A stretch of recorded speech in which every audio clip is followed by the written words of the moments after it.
জামাই ষষ্ঠীতে হাজারো মিষ্টির মধ্যে এই রকম একটি ডেজার্ট বানিয়ে কিন্তু জামাইকে খাওয়াতেই পারেন। একদম বানাতে সময় কম লাগে আর খেতেও গরমে দুর্দান্ত লাগবে। তো এই রেসিপির জন্য আমি এখানে 1 প্যাকেট টক দই মানে 400 গ্রাম প্যাকেটের 1 প্যাকেট টক দই নিয়েছি। একটা বড় ছাঁকনির উপরে সুতির কাপড় রেখে তার মধ্যে দইটা রেখে দিচ্ছি। তারপর কাপড়টাকে এক জায়গায় করে একটা ভারী কিছু চাপা দিয়ে প্রায় 1.5 থেকে 2 ঘন্টা মতো কিন্তু এইভাবেই রেখে দিতে হবে, তাহলে দইয়ের জলটা একদমই ঝরে যাবে।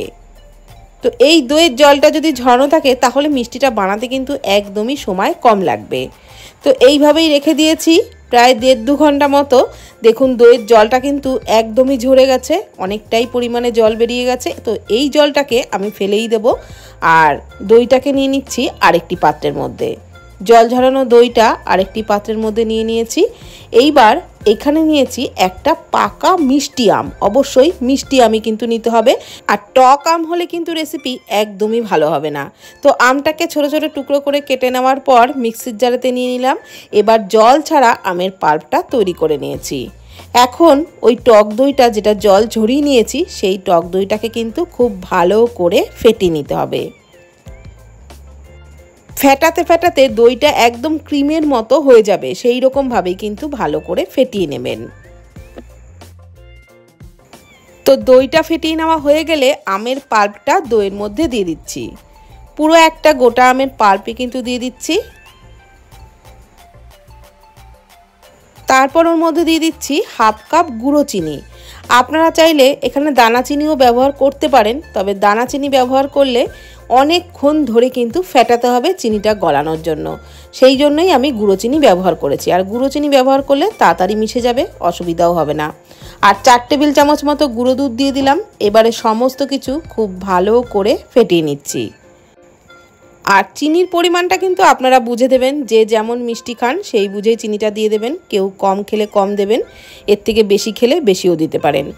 এবারে কিন্তু সমস্ত কিছু ভালো করে ফেটিয়ে ঠিক এই রকম ঘনত্বের একটা ব্যাটার তৈরি করে নিয়েছি। এখন একটা স্টিলের বাটির মধ্যে সামান্য একটু সাদা তেল ব্রাশ করে নিচ্ছি। স্টিলের যে কোনো পাত্রতেই কিন্তু তৈরি করা যাবে, কোনো রকম অসুবিধাই হবে না।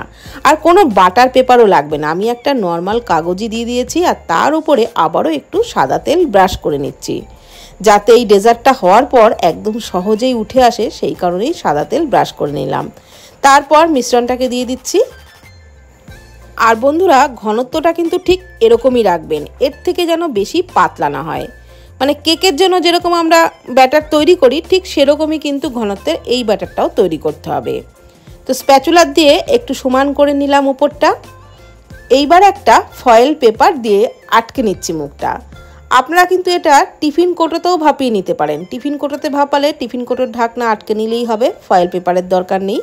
এবার কড়াইয়ে জলের উপরে একটা স্ট্যান্ড বসিয়ে তার উপরে ওই বাটিটা বসিয়ে উপরে ঢাকনা চাপা দিয়ে 20 থেকে 25 মিনিট লো টু মিডিয়াম ফ্লেমে ভাপিয়ে নিয়েছিলাম। গ্যাসের ফ্লেম বন্ধ করে দিয়েছি। এটা কিন্তু একেবারেই রেডি হয়ে গেছে।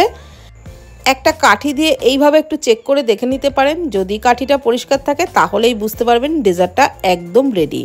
আর যদি সামান্য নরমও থাকে তাতেও কিন্তু কোনো অসুবিধা হবে না, ফ্রিজে রাখলেই এটা একদম জমে যাবে।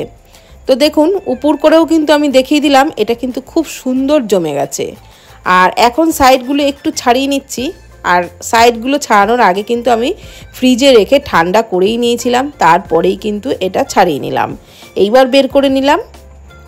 আর দেখুন ওপরে কিন্তু আমি কোনো বাটার পেপারও দিইনি, নর্মাল সাদা কাগজই দিয়েছি, তাও কিন্তু খুব সুন্দরভাবেই উঠে আসছে। আর তার উপরে দেখতে সুন্দর লাগবার জন্য একটু শুকনো গোলাপের পাপড়ি আর পেস্তা কুচি দিয়ে দিচ্ছি। আপনারা আপনাদের পছন্দ মতো ড্রাই ফ্রুটস দিয়ে সাজিয়ে নিতে পারেন। এইবার ছোট ছোট পিস করে কেটে পরিবেশন করবেন। আর নিশ্চয়ই কাটাটা দেখেই বুঝতে পারছেন যে ডেজার্টটা কতটা নরম তুলতুলে হয়েছে, তেমন কিন্তু খেতেও অসাধারণ টেস্ট হয়েছিল।